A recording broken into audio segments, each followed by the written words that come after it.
because I really do have to play the music. You know that, right? The music? Yes. I take no responsibility for what's happening right now. Yes, it's scary.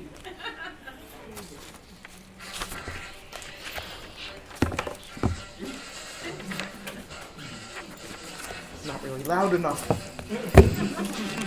Oh boy.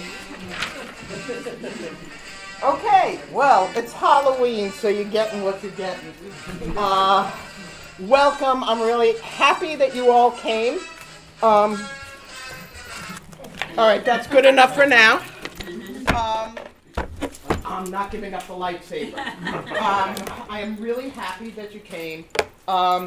This is, for those of you who don't, you all know me, but this is Denise Cunningham, who is, what is your official title? Chief Human Resources Chief Officer. Human Resources Very Officer. fancy. She's awesome. I can't say enough good things about Denise and her team. And we're collaborating today on this workshop in diversity and faculty recruiting. You guys are all doing searches, and we think some of this information will be really helpful to you in doing your search.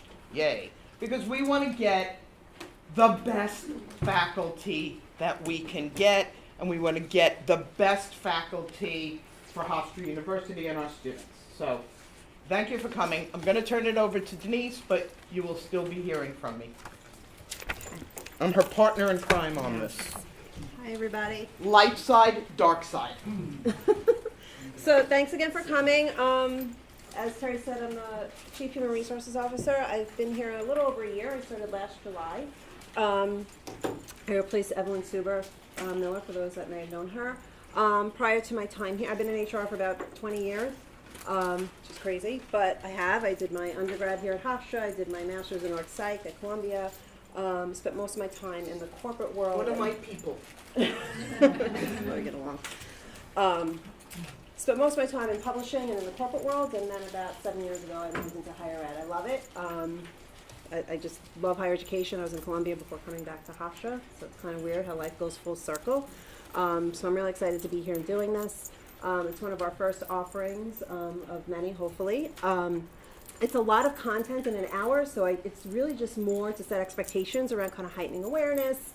We can do a whole, couple hours on search processes and best practices. We can do a whole day, more so on, unconscious bias. So this is really just a teaser, for lack of a better word, to just kind of talk a little bit about the search process at Hofstra, just some best practices, talk a little bit about unconscious bias.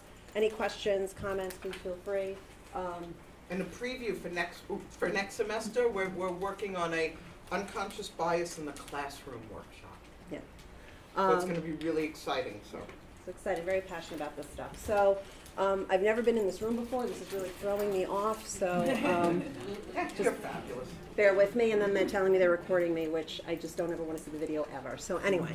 They've recorded me before. It's I know, mortifying, but you get over it. I'm like camera shy. I can't even imagine what this is going to look like on camera. Anyway, so the importance of diversity, and again, some of this is kind of common knowledge, but to offer different perspectives, raise new questions.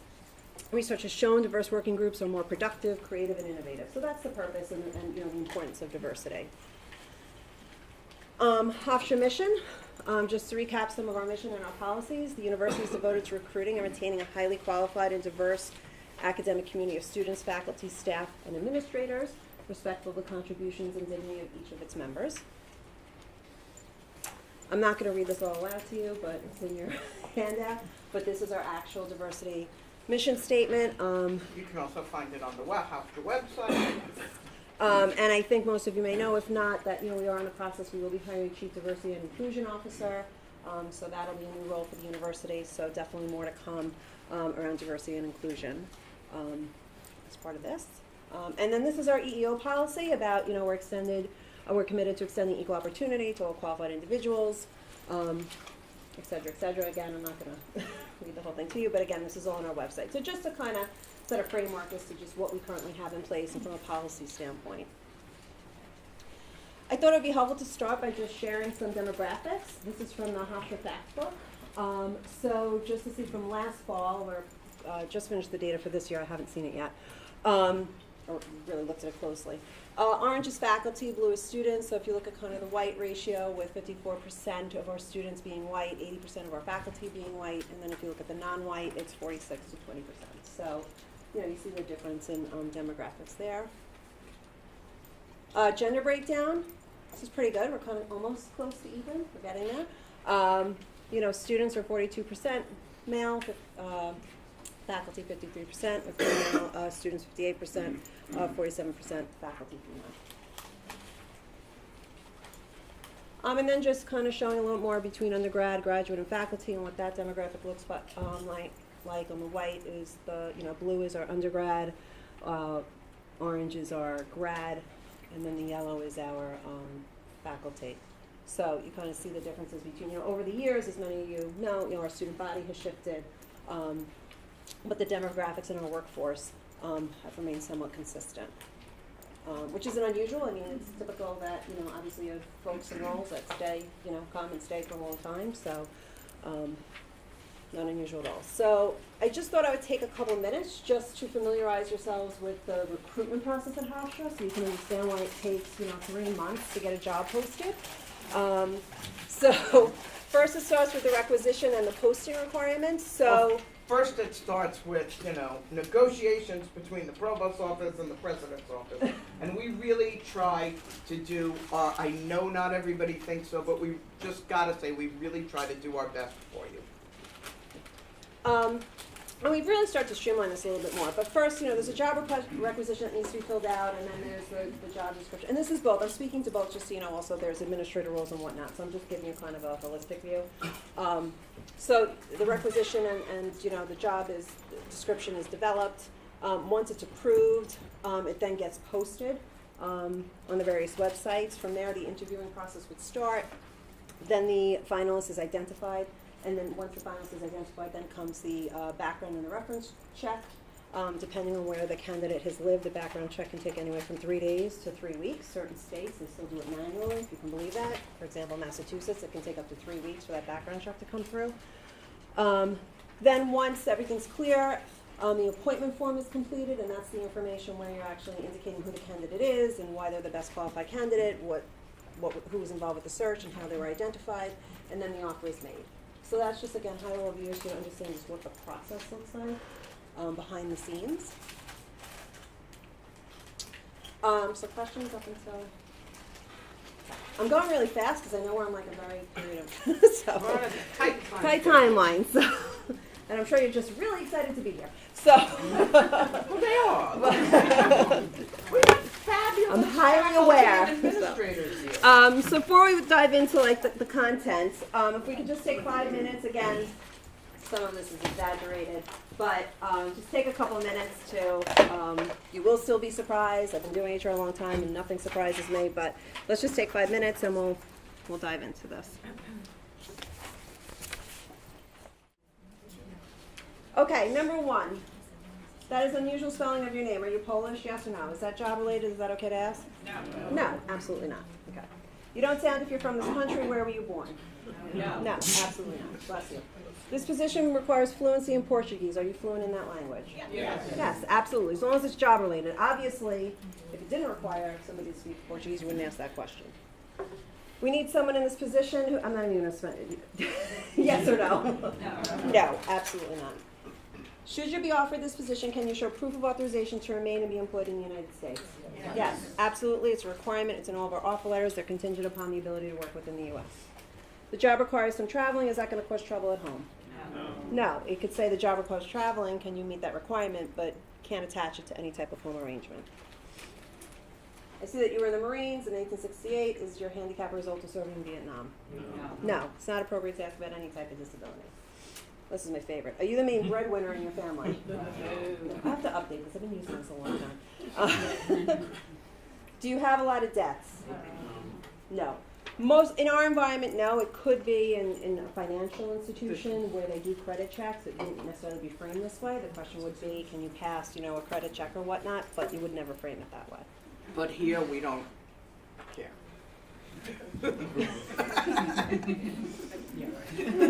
How old are you? How old are you? What is your date of birth? No. Are you married? What is your marital status? Would you prefer to be Doesn't just that as get Miss? put on your application form eventually, or is that just not something you have to interview?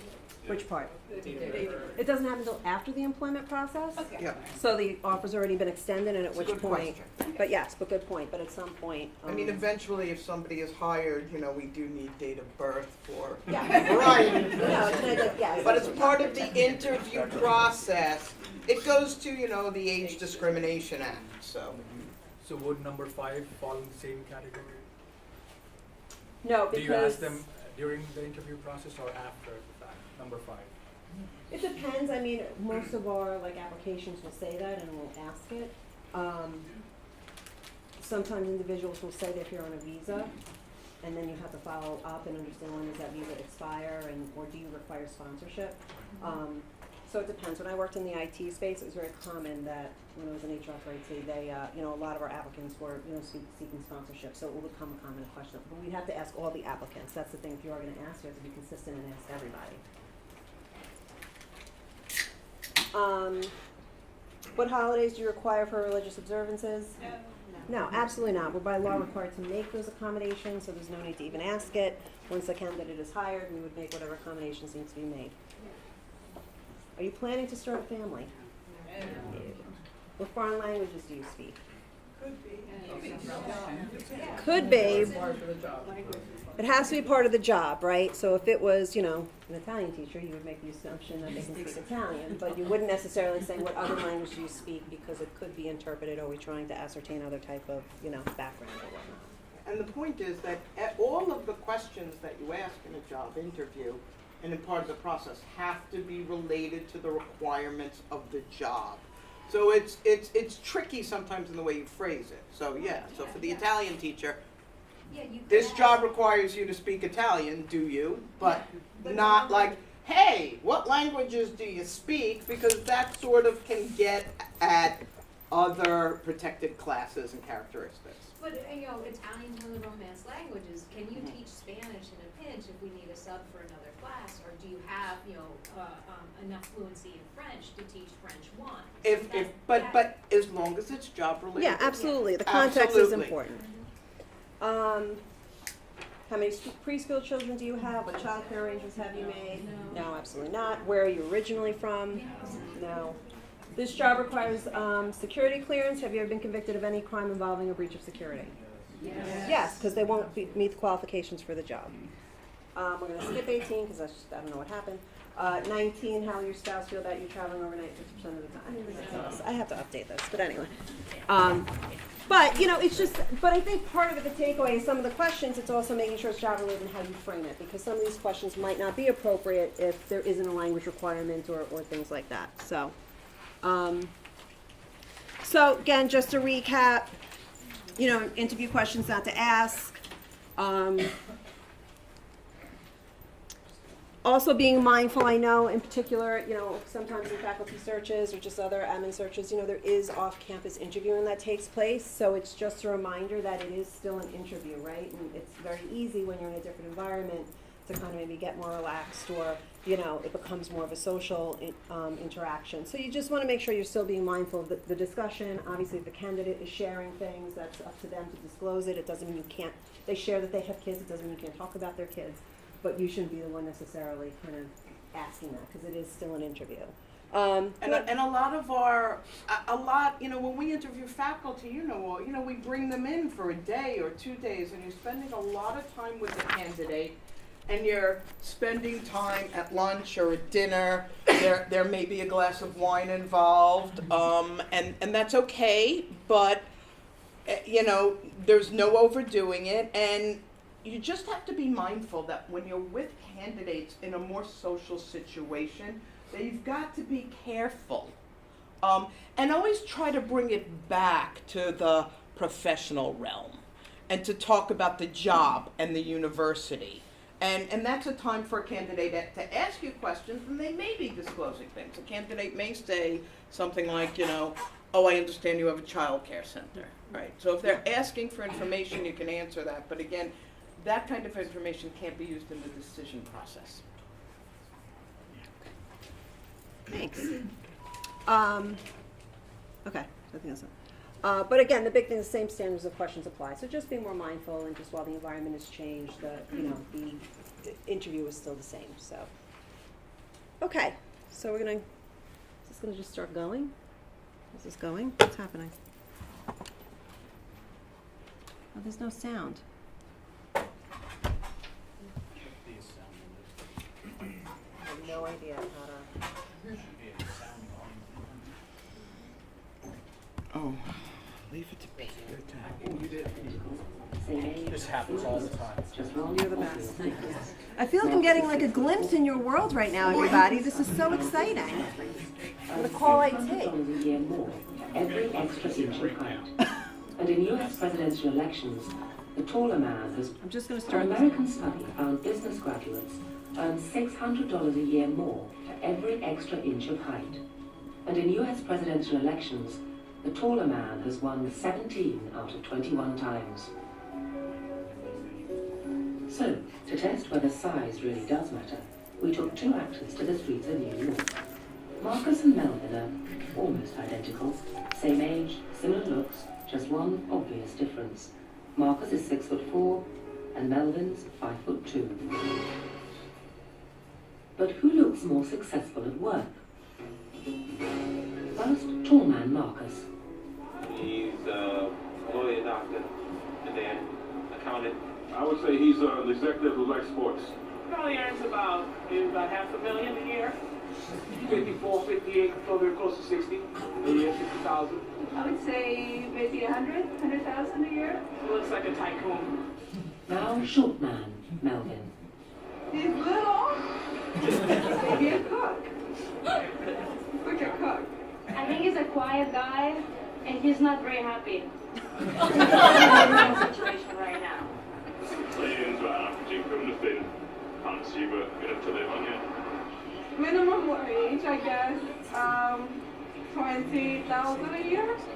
On average, they credited Melvin with a meager $20,000 income, and Marcus with a whopping $220,000. All thanks to a difference of 14 inches. I wish I was his size, tell you the truth. Poor Melvin. Yeah. So this goes into our next section, which is, unconscious bias, right? So it wasn't even on the conscious level. There was an association with, this individual's income. Nobody was consciously saying, I think he makes more money because he's tall. It's just kind of these ingrained kind of subconscious, biases that we have. So what is unconscious bias? You have your explicit, and then you have the unconscious biases. So explicit are attitudes and beliefs we have about a person or a group on a conscious level. So we're aware of what our biases are. We're fully in touch with that. The unconscious is unintended. It's subtle, subconscious thoughts that happens to all of us most of the time. Again, it's not a bad thing. We all have them. It's human. It's part of our brains. We wouldn't be human without them. And it's how we make 90% of our decisions, believe it or not, which is really interesting. Unconscious bias sits in the part of the brain where anger and fear reside. So it's how we compartmentalize and deal with those things. So in times of stress, oftentimes our decisions through stress are made as part of our unconscious biases.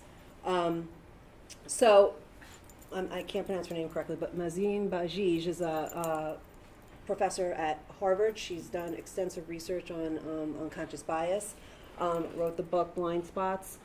We'd like to believe we are open-minded, fair, and without bias, but research shows otherwise. This is an important, even if uncomfortable, realization for most of us. So the thing about unconscious bias, people think it's a bad thing, or they discover things about themselves and they're maybe disappointed or kind of surprised. But it's just who you are and where you came from, and I call it the bag of stuff, and our upbringing and where we live, frames that. When I was doing my grad work, I had to do a series. I got assessed more than I'd like to be assessed, and I know more about myself I'd like to know.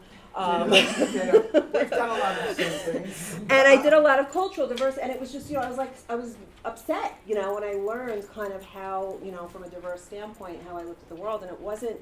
And then eventually, after I grieved, I got to a point where it's not a bad thing. It's just who I was because of my experiences. I hadn't really traveled all over the world. I've grown up on Long Island. I spent most of my time in New York.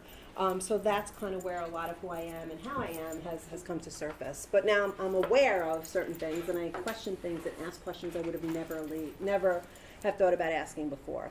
And that's really what it's about, it's heightening the awareness and just understanding why maybe you're thinking something or making a decision on something, and particularly in hiring.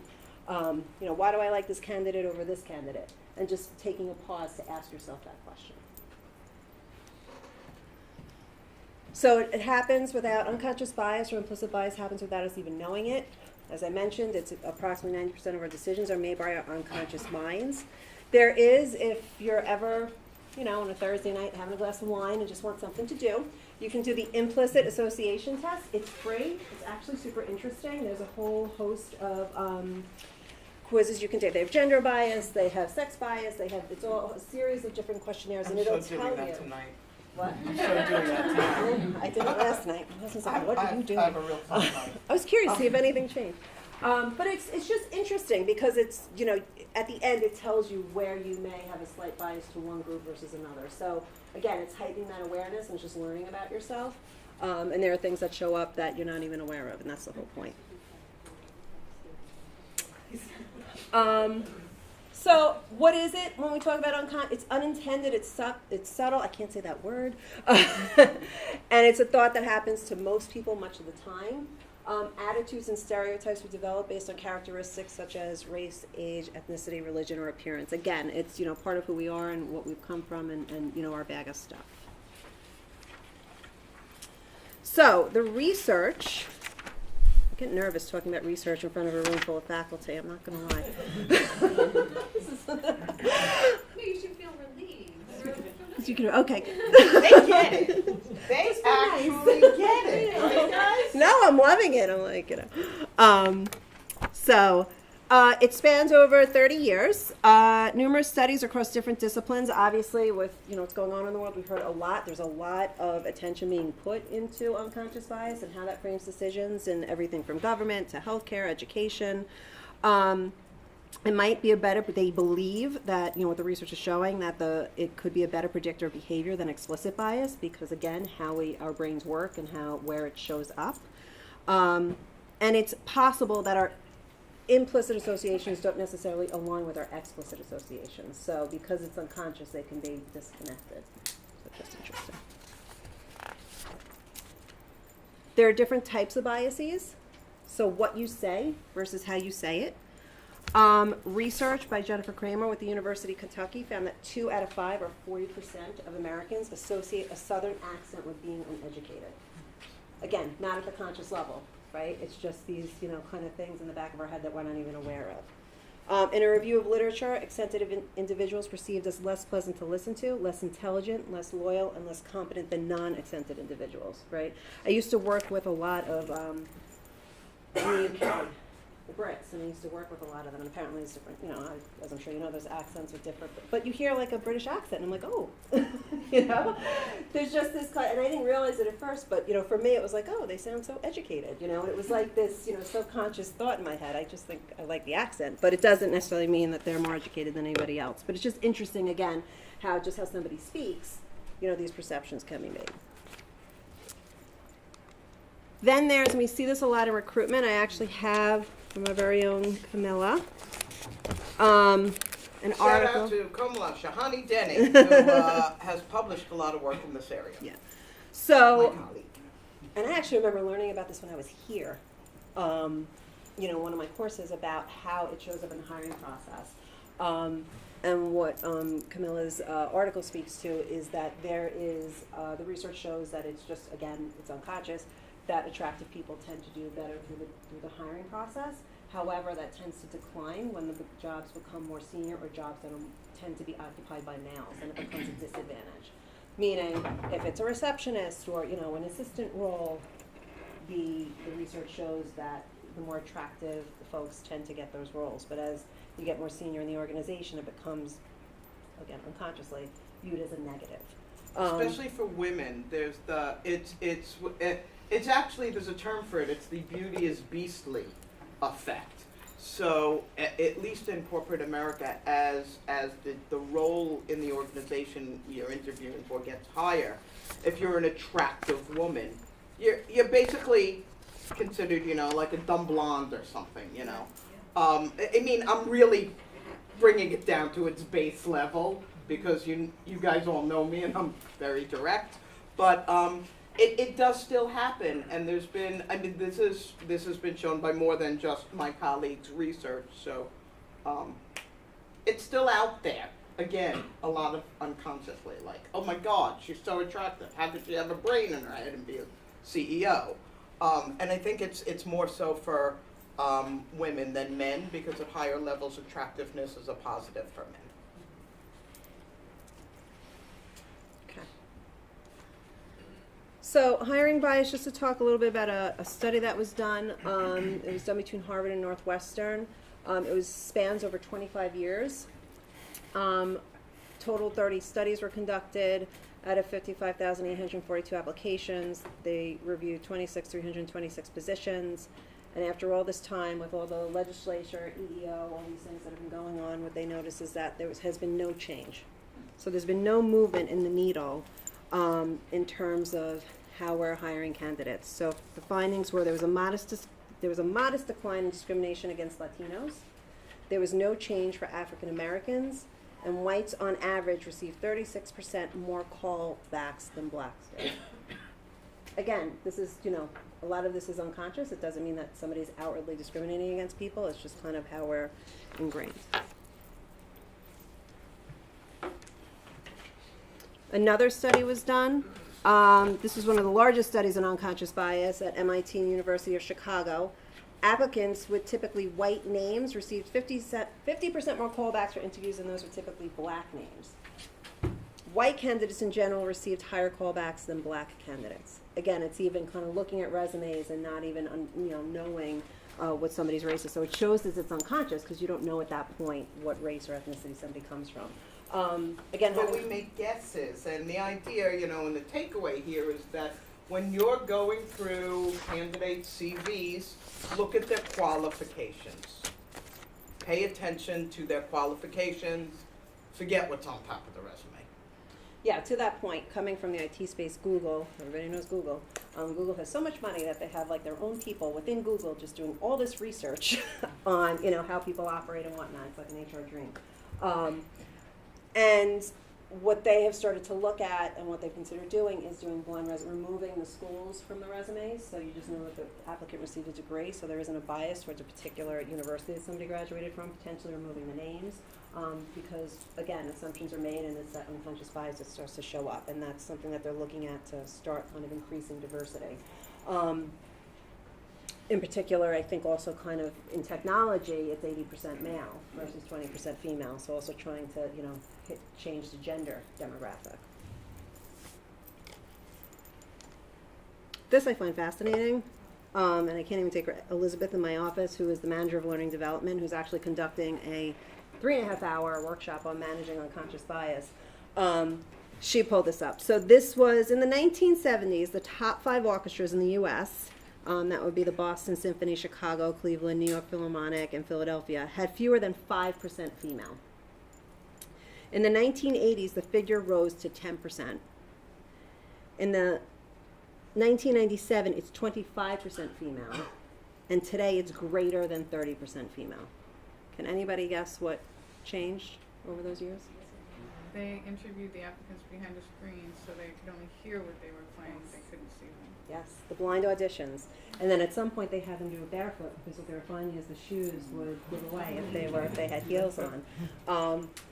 So it's just, I love this stuff. It's just fascinating how, again, it's not being done at a conscious level, it's just how kind of we're ingrained. At the end, because I also graduated from conservatory, so I know that it is behind the screen for audition, but at the end, they invite all the applicants to be performed in front of the public. Yes. So you still have that visual effect at the end, unless it's your final two is 2 women. Yeah. Because in conservatory too, there's more women actually in the classroom than men. So Pros and cons Yes. to every stuff. No, that's correct. Yeah. So let's talk about how does this all tie into the search process and diversity and whatnot. Again, I can do a whole 3-hour thing on this.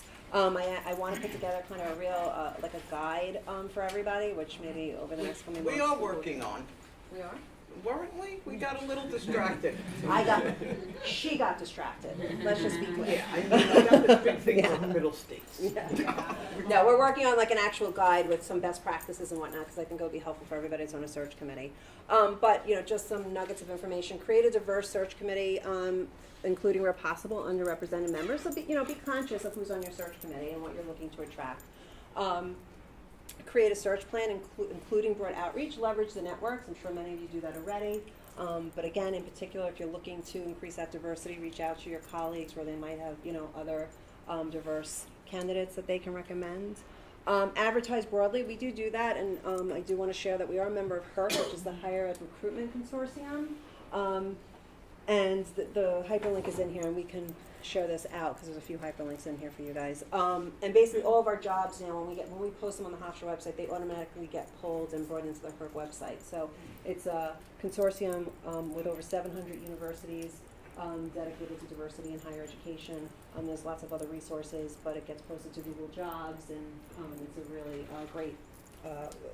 So because we're affiliation. members of HERC now, all of our job postings, including faculty postings, automatically now have a much broader audience than they used to have.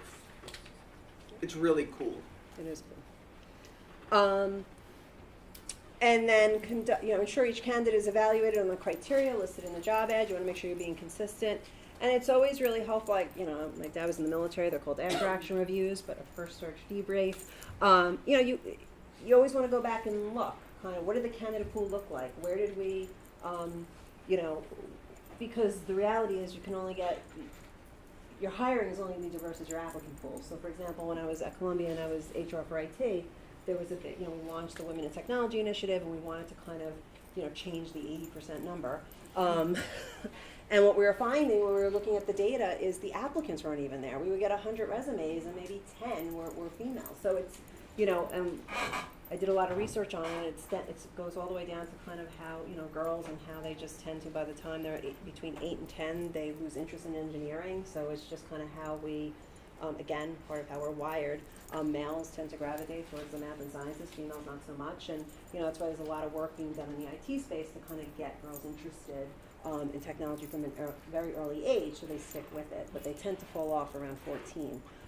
But that impacts the applicant pool. So it's, it takes effort and work, but, doing that review and looking what the candidate pool looked like with the successes, maybe where we could have done something different, will help give you some more information for next time.